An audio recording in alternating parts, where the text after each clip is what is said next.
Hello बच्चों, let's read this question. For any real number x, let box x denote the largest integer less than और equal to x if i is equal to integration 0 to 10 greatest integer function of root 10x upon x plus 1 dx then the value of 9i is. तो हमें 9i की value बतानी है, क्या होगी। Start कर लेते हैं हमारे की कॉन्सेप्ट से। की कॉन्सेप्ट देखो क्या हो जाएगा। हम जानते हैं कि अगर ऐसे लिखा हुआ इंटीग्रेशन k fx dx, जहां पे k कांस्टेंट है तो हम k को इंटीग्रेशन से बाहर निकाल सकते हैं और integration F x D x केवल ऐसे ही लिख सकते हैं, ठीक है। वेयर के इज इक्वल टू कोई कांस्टेंट हो रहा होगा, ठीक है। तो अब देखो पहले आई पे फोकस करते हैं। आई इज इक्वल टू क्या है, इंटीग्रेशन 0 से लेके 10 तक जाना है। Greatest integer function of root of 10x upon में x प्लस 1 dx। तो अब देखो जब लिमिट हमारी 0 से 10 है, यानी हम 0 से 10 के बीच में जा रहे हैं, ठीक है। तो अब इस टर्म पे देखो 10x अपॉन x प्लस 1, ये क्या क्या हो सकता है। अगर हमें देखो बॉक्स के अंदर एक इंटीजर चाहिए तो इंटीजर क्या क्या बन सकता है, देखो जो परफेक्ट स्क्वायर हो रहे होंगे 0 से 10 के बीच में, ठीक है।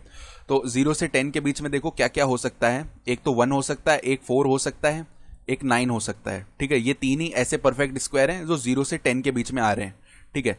तो एक बार तो देखो इफ 10x अपॉन में x प्लस 1 इसका वैल्यू हो जाए 1, तो यहां से हमें क्या मिलेगा, x plus 1 will be equal to 10x, जिसका मतलब है 9x का वैल्यू हो जाएगा किसके इक्वल, 1 के इक्वल। तो x का वैल्यू आ जाएगा 1/9। ये केस हो गया, यानी ये अंदर वाला टर्म 1 होने के लिए x का वैल्यू 1/9 तक जाएगा, ठीक है।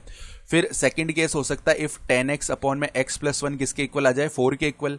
तभी भी तो हमें एक इंटीजर मिलेगा, यानी 10x का वैल्यू किसके इक्वल आएगा, 4x प्लस में 4 के इक्वल, यानी 6x का वैल्यू हो जाएगा किसके इक्वल, 4 के इक्वल। यानी x का वैल्यू 4 अपॉन में 6 आएगा, that is basically equal to 2 upon में 3। यानी अगर ये अंदर वाला हमें रूट ऑफ 4 टाइप चाहिए ना, तो x का वैल्यू 2/3 हो जाना चाहिए, ठीक है। ये समझ में आ गया।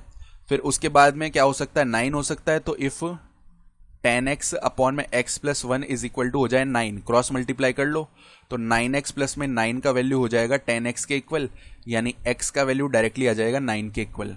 यानी ये अंदर वाला अगर हमें चाहिए 9, ठीक है, तो इसका वैल्यू x का वैल्यू भी 9 हो जाना चाहिए। तो अब हम क्या करेंगे, fx को डिफाइन कर लेंगे। तो fx इज इक्वल टू, देखो पहले तो बोल देते हैं, लेट कर लेते हैं fx को। Let fx is equal to क्या है हमारे पास में, let fx is equal to कौन सा टर्म है, ये टर्म है, एक बार के लिए हम बोल रहे हैं, देखो greatest integer function of root of 10x upon में x प्लस 1। तो अब इसको डिफाइन कर ले रहे हैं। देखो ये डिफाइन कैसे होगा, इसके क्रिटिकल पॉइंट कहाँ कहाँ आ रहे हैं, एक तो 1/9, 2/3 और 9, क्योंकि यहाँ पे इसके वैल्यूज इंटीजर हो रहे हैं ना, ठीक है। तो इंटीजर हो रहे हैं तो हम क्या करेंगे, पहले तो जाएगा ये, तो पहले तो ये 0 से लेके 1/9 तक जा रहा है। तो ऐसे बोल लो, देखो x क्या है, x क्या है, ग्रेटर देन इक्वल टू 0 है लेकिन लेस देन 1/9 है, ये केस है। तो जब x का वैल्यू 0 से लेके 1/9 में कुछ इस तरीके से जा रहा है, तो हमारे पास 10x अपॉन x प्लस 1 का वैल्यू कहां से जाएगा, 0 से लेके 1 तक जाएगा। तो उसका रूट करेंगे ना, ठीक है, रूट करेंगे तो वो भी क्या जाएगा, 0 से लेके 1 तक जाएगा, ठीक है। फिर उसका ग्रेटेस्ट इंटीजर फंक्शन लेंगे तो इस केस में ये आ जाएगा 0, ठीक है। फिर जब हम जा रहे हैं 1/9 is less than equal to x is less than कहां तक, देखो अगला क्रिटिकल पॉइंट 2/3 है।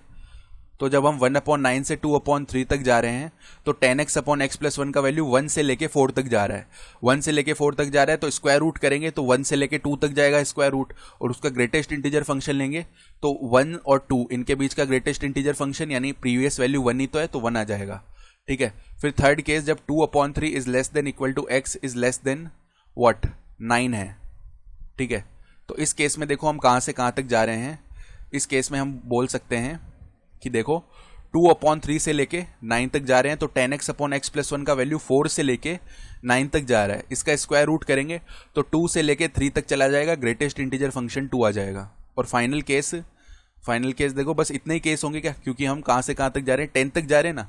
तो एक केस और आएगा जब 9 is less than equal to x is less than 10, ठीक है। तो इस केस में जो ग्रेटेस्ट इंटीजर फंक्शन है ना, तो मान लो एक बार के लिए 9 रख दिया हमने इसके अंदर, तो हमें क्या मिल जाएगा, देखो 10 × 9 अपॉन में 10, यानी 10 से 10 डिवाइड हो गया, रूट ऑफ 9 3 आएगा, ठीक है। यानी ग्रेटेस्ट इंटीजर फंक्शन भी 3 आ जाएगा। तो ये केसेस बनेंगे, ठीक है, ये बोल सकते हैं ये टोटल केसेस हैं। तो अब देखो अगर हम आई कैलकुलेट करना चाहें तो I will be equal to what, I हमारे पास में वैल्यू आ जाएगा। देखो तो पहले तो जाना पड़ेगा हमें कहां से कहां तक, 0 से लेके 1/9 तक।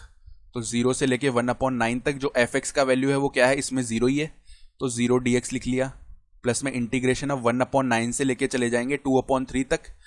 इसमें जो एफ एक्स का वैल्यू है वो 1 है, तो 1 dx, प्लस में इंटीग्रेशन, फिर जाएंगे 2/3 से लेके 9 तक, और इसमें क्या है वैल्यू 2 dx, प्लस में फाइनली 9 से लेके 10 तक चले जाएंगे और इसमें 3 dx हो जाएगा। इसको सॉल्व कर लेते हैं तो ये तो वैल्यू 0 ही बनेगा। यहाँ पे dx का इंटीग्रेशन x हो जाएगा, लिमिट है 1/9 से लेके 2/3 तक। यहाँ पे 2 बाहर आ गया और x हो गया, इसका इंटीग्रेशन 2/3 से लेके 9 तक जाना है, प्लस में 3 बाहर आ गया, x इसका इंटीग्रेशन हो गया 9 से लेके 10 तक जाना है। अब upper limit minus lower limit कर लेंगे तो 2/3 माइनस में 1/9, प्लस में 2 टाइम्स ऑफ 9 माइनस का 2/3, ठीक है ये बन रहा है, और प्लस में 3 टाइम्स ऑफ 10 माइनस 9। तो इधर देखो ये क्या हो जाएगा, एलसीएम ले लेते हैं, 9 एलसीएम आ गया तो 3 × 2 6 हो गया, माइनस में 1 हो गया इधर, प्लस में इधर अंदर 18 बन जाएगा, माइनस का 4/3 है, प्लस में इधर 3 बन जाएगा। यानी ये वैल्यू कितना बन गया देखो, 5/9 माइनस का 4/3, 18 प्लस में 3 यानी कि 21। तो इधर से भी देखो एलसीएम ले लेते हैं, ठीक है 9 हमारा क्या आ जाएगा, एलसीएम आ जाएगा, ठीक है।